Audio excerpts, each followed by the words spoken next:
more about that today. And I think we might be at time. Yeah, we're a little early, but I'm going to call it because I know Coach Bronson could use those couple of minutes, right? So without further ado, we're going to bring up Coach Bronson Dance, and I'm going to read his bio. Coach Bronson is a grandfather who didn't get into fitness until his late 30s. I know, right? Full stop. What? That back there?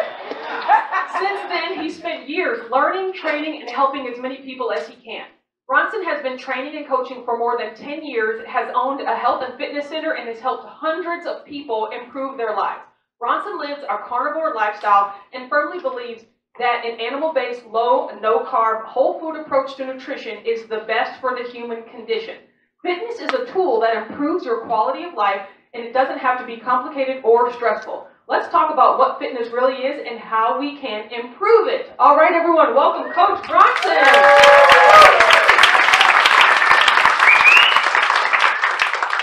Thank you, Arnold. Oh, it's this one. No. See that? There you go.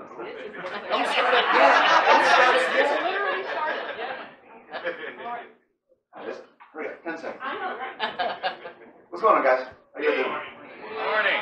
Oh, my goodness. All right, so first off, I want to let you guys know, you are all my guinea pigs today.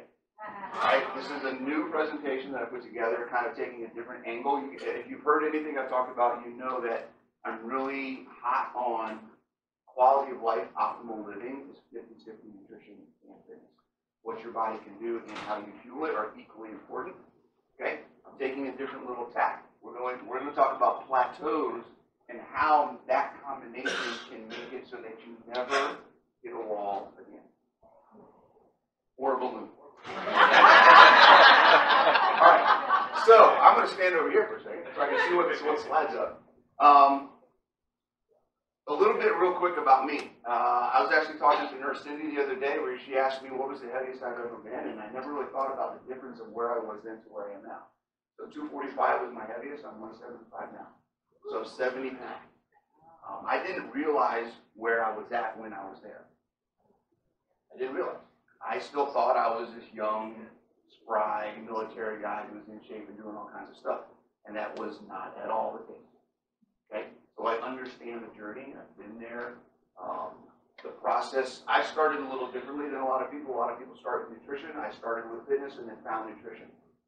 So I went backwards because I'm different. All right, so let's see what the right button is here. Avoiding plateaus.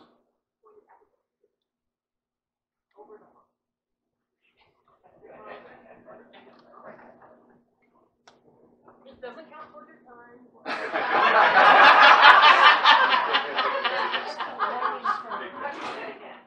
You need somebody to drive. Have you tried turning it off and back on again? Yeah, that's Hey, IT guy now. Sounds like you need somebody to drive. You flip the battery. Maybe. Well, I can stand here and do it, then I can actually see Oh, instead yes. of that before. There. Okay. Yes, I did. He said that's airplane. Ever been here? Everything around here. All right. Has anybody ever been here? Okay, you've been doing keto, you've been doing something for your health and nutrition for 6 months, a year, 2 years, 3 years. You're up and down. You just can't. You keep losing the same 5 pounds, 10 pounds over and over again, right? We're going to talk about how you can get around it, get over it, get through it. You never have to do this. Okay? Great. Who's ever said any of these things? Why am I stuck? What else can I do? I've tried everything. Right? Dr. Simons, is it you who said that people that are overweight are experts at dieting? Failing diet. There you go, failing diets, yeah. Right? So we've all tried all sorts of different things, and we got in that finding that one thing that works is really difficult sometimes. Okay? We're going to talk about how to change your perspective so that there's never a lack of something you can progress in. That's the key. There's never a lack of something you can progress in. Okay?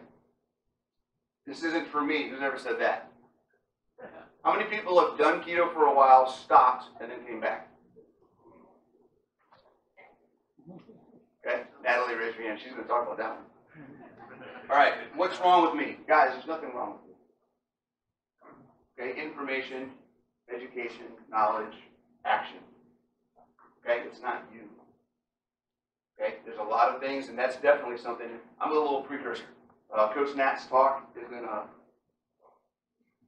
Okay, I want you to go into this conversation, the next conversation. I like to call these conversations not talks because I get feedback from you guys. It may not be verbal, but it's visual for sure. If you guys are nodding your heads, I'm on the right track. If you guys are like, okay. All right. So in these conversations, I want you to have what we call a beginner mindset. Okay. Forget everything you know. Take the information. See how it applies to your life. There's a level of honesty and self-awareness that you need to have when you come to these things, because if you resist, you missed out on something that can absolutely change your life. Okay? Beginner mindset. All right. 5 things you can do to improve your quality of life for years to come. Okay? Who wants to live to be 100? Who wants to live to be 100 and still be able to go do stuff? Okay? All right, that's what we're talking about. Okay, first thing I want you to know is you are already ahead of the curve. If you are here, you took time, you took money, you're trying to gain knowledge, you're trying to build a community, you're part of a tribe. Okay? No matter what you think you have failed at in the past, you are moving forward right now. Okay? Keep that in mind. Okay? The desire to improve is a rare quality. Okay? The ability to take action, your ability to come out of this week and do something to improve your life is far and above. It's extraordinary. You guys are extraordinary people. If you had any idea, just look at this boat. How many people are here? 170 people? There's 5,000 people on this boat. What percentage of the population? Think about that. No matter where you think you are, you're doing far better than you could be. Okay? All right. 5 things for long-term success. Oh, I forgot to change the slide. It says 6 on the left. Ignore that 6. All right. 5 things you can do to have long-term success. Know your why. We're going to talk about why your why is important and how to keep in touch with it. We're going to talk about believing in yourself, because if you don't believe in yourself, that action stuff we talk about is going to be a lot harder to take. Following a plan, being honest with yourself, and most importantly, never quit. Okay?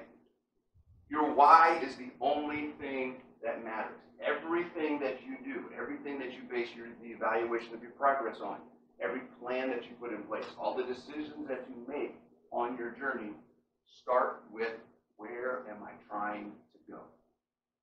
If you don't know your why, what is your motivating thing, then you will be stuck, you will run into that wall, you will face challenges that will outweigh your desire to move forward. If your why is not strong, the challenges will hold you down and keep you from moving forward. Okay? Everybody hear me okay? Good? Okay. Your why needs to be a little bit deeper, not on the surface. If it's on the surface, good wind and it blows it away. Right? How many people have seen footprints in sand and then 10 minutes later they're gone? Okay? If your why is, I want to lose weight, you're going to be stuck for a long time. Okay? Why do you want to lose weight? Is it because there's something in your life that you think the weight is keeping you from being able to enjoy? Is there an activity or a relationship or something in your life, a pain, an illness, medication, doctor's visits, okay, that you're attributing it's because I'm heavy? Okay? It's not the weight. It's the ability of your body to function. Okay?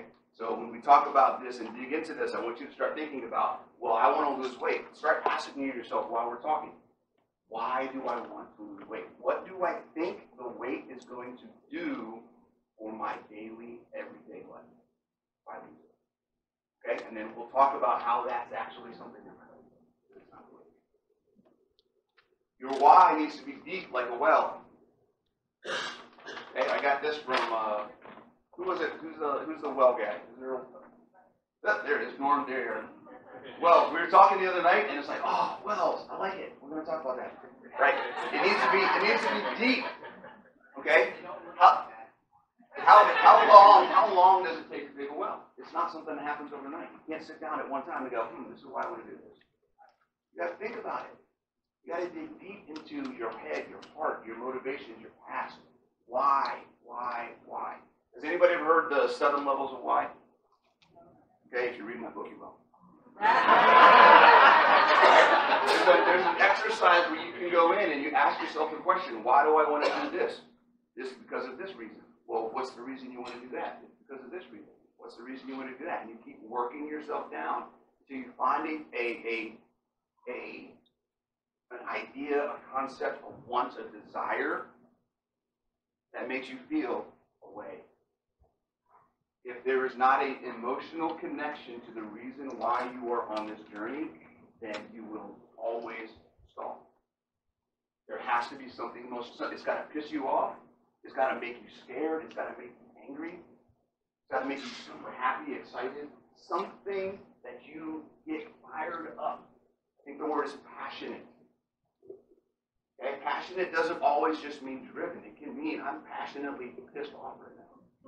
Okay? I'm passionately happy. I'm excited. I'm fired up. Okay?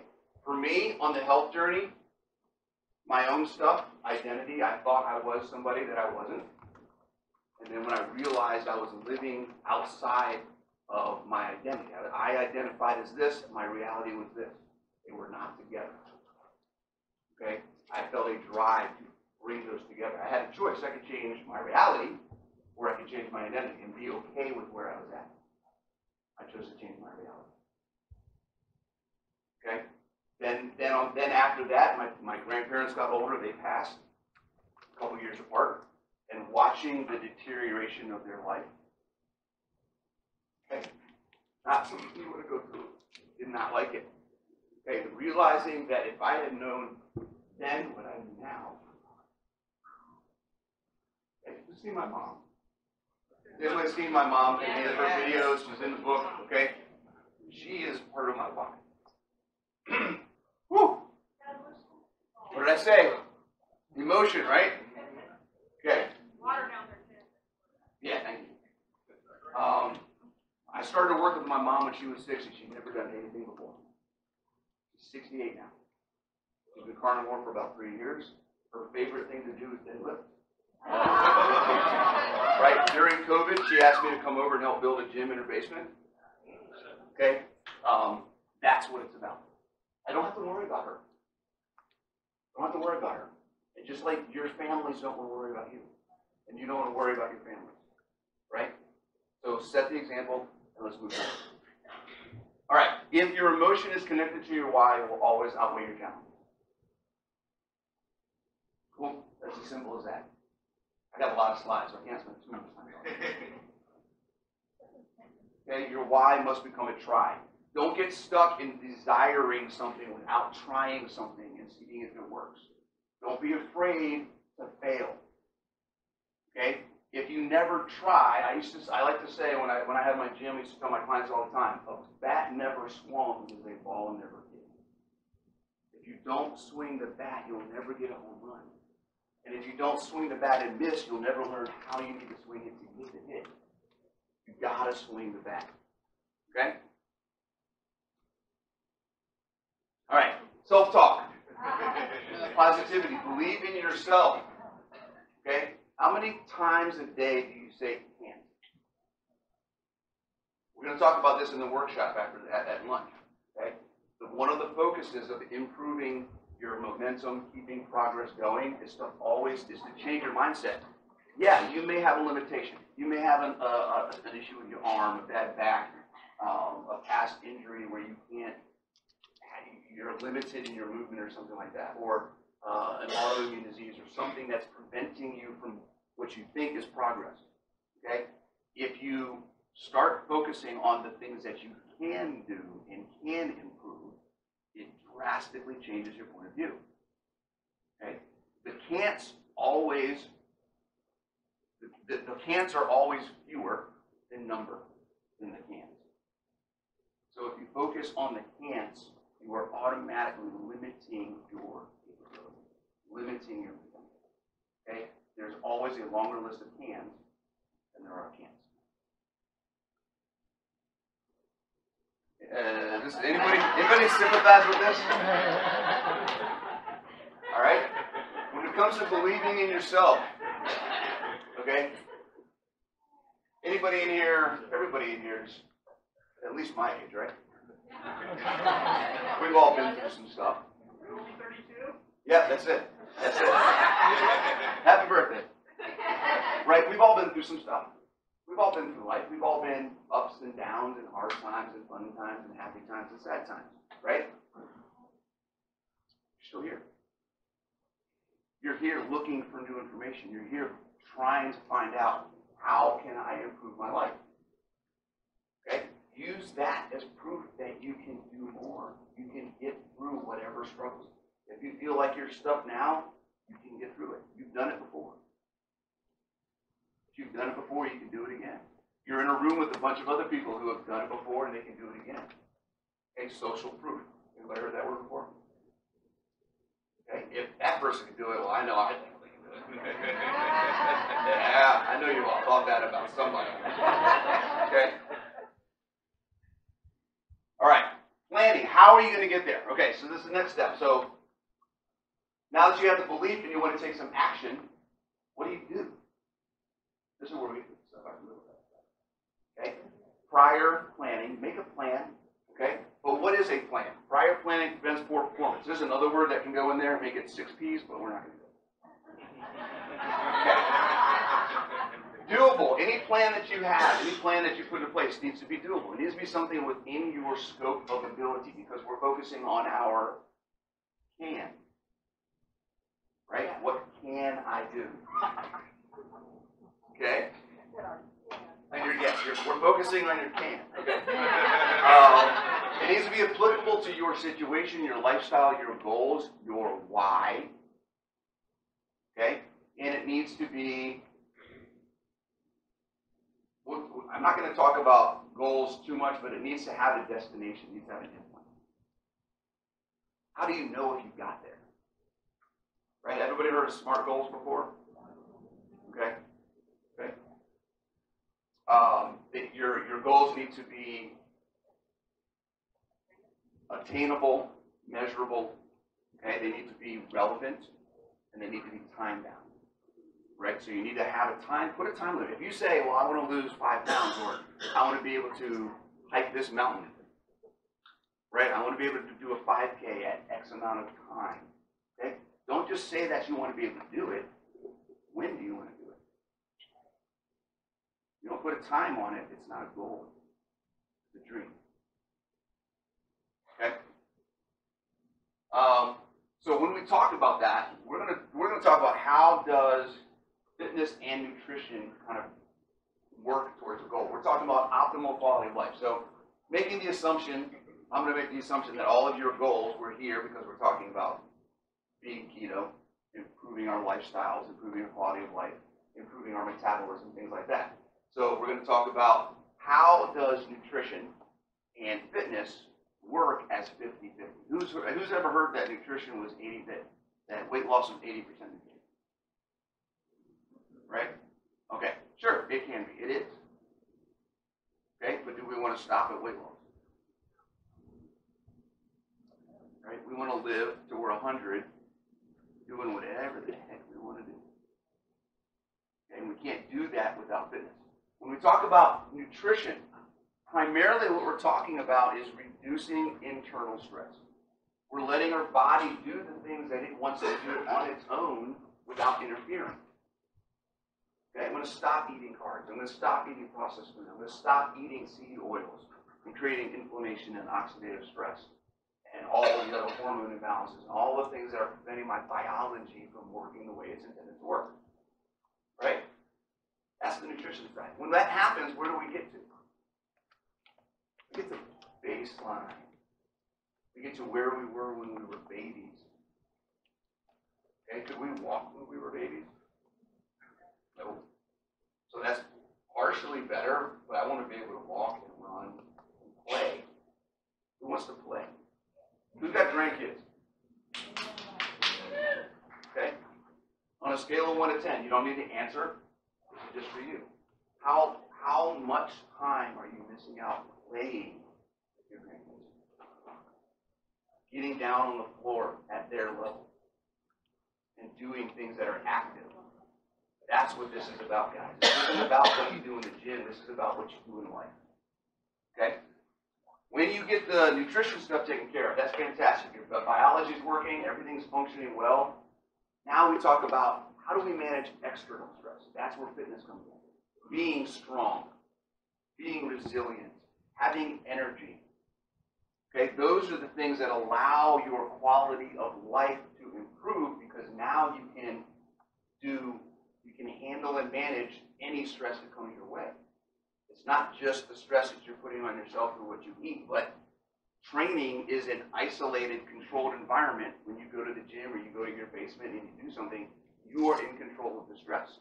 And it prepares you for what's uncontrolled out in the world. Right? We can't control what happens to us. Okay? But we can prepare for what happens to us. That's what have you ever heard I'll call it, what's the anecdote of the person who's in the gym and somebody's asked them, why do they work out? And the answer is, I'm working out for life. I'm competing for life. That's absolutely what you're doing, guys. You are competing for your life. Okay? If this gets too deep, just somebody yell at me. It's going to get deeper. It's going to get deeper. All right, some things that you need to have in your plan. Okay? Debbie Potts talked about this a little bit. She kind of briefly touched over the 7 basic movement patterns. Okay? Things that you need to be able to work on. Now, do you need to do these with 300 pounds? Absolutely not. Do you need to be able to do these for an hour at a time? Absolutely not. Okay? But you need to be able to work on squatting, lunging, pushing, pulling, hinging, twisting, and carrying things. Because those are things that we do every day. Anybody walk upstairs? You're lunging. Okay? Anybody like to squat? Then why are y'all sitting down? Right? I know I squat at least 2 times a day. Moving on. Components of fitness. There's some other things that need to be included in your plan when we talk about improving your quality of life and your fitness and your body's ability to function. Because we're talking about function of your body. Okay? Cardiorespiratory endurance, stamina, strength, flexibility, power, speed, coordination, accuracy, agility, balance. Okay? It's up there. You can read it. Okay? These are components of things that your body can do. They need training. Some of them are neurological. Some of them have to do with the way that your brain communicates with your body. Some of them are physiological. They have to do with how your body actually works mechanically. Okay? But if you don't work in all of them at some level, you're going to be missing out on the full scope of your body's ability to do things. Okay? The same thing goes for metabolic performance. Okay? How many of you know that there's 3 different activities, there's 3 different fuels in it that our body can utilize for activity? We always talk about fat and carbs. Okay? There's other work that we can do. If I have to lift something really heavy, if I'm going over to my friend's house and we're lifting and moving furniture and putting furniture into the back of the truck, I'm using ATP that's stored directly in my cells. Okay? So there are 3 different ways. You need to work in some things that are heavy. You need to work in some things that are heavy. If you're not lifting heavy things, you are not training your body how to access that energy at that time. Okay? If you're not doing things that are long-distance endurance, whether it's going for a walk, going for a run, hopping on a bike, getting on a rower, swimming, fantastic exercise. Okay? If you're not working the oxidative pathway where your body's primarily burning fat. If you're not doing things that are intervals, higher intensity, shorter term work, okay, then you're not really maximizing your body's ability to burn sugar, burn glycogen, and build muscle. We'll talk about that. Actually, is Fred in here today? He's going to be talking about muscle. You can be talking about muscle, right? Muscle matters. Okay, if you want to burn glycogen, build muscle. And eat protein. Okay, pillars of nutrition. Uh-oh. There's supposed to be 3 pictures up here. Hold on. Broken slide. Don't worry about it. We'll just keep it for now. All right, so that was a picture of some steaks, some lamb, some eggs and bacon, stuff like that. We're talking about the pillars of nutrition. We're combining fitness and nutrition into a plan to move your quality of life forward. Okay? Pillars of nutrition, as I see them, how I talk about them. Okay? Nutrient density. Number 1, always. Okay? What is the number 1 keto food? Any kind of meat. Right? I posted something today. I said it is so easy to be keto on this cruise because meat is the most keto food there is. Right? Just eat meat. Bacon. Bacon. There you go. Bacon and eggs. Perfect. Okay? Nutrient density. If you want the nutrients, if you want optimal function, go for the most bang for the buck. It's not about fuel. It's about nutrients. It's about nutrition. It's called nutrition for a reason. It's not fuel nutrition. Right? That's a t-shirt. Nutrition, not fuel nutrition. All right. And the next thing after nutrient density is bioavailability.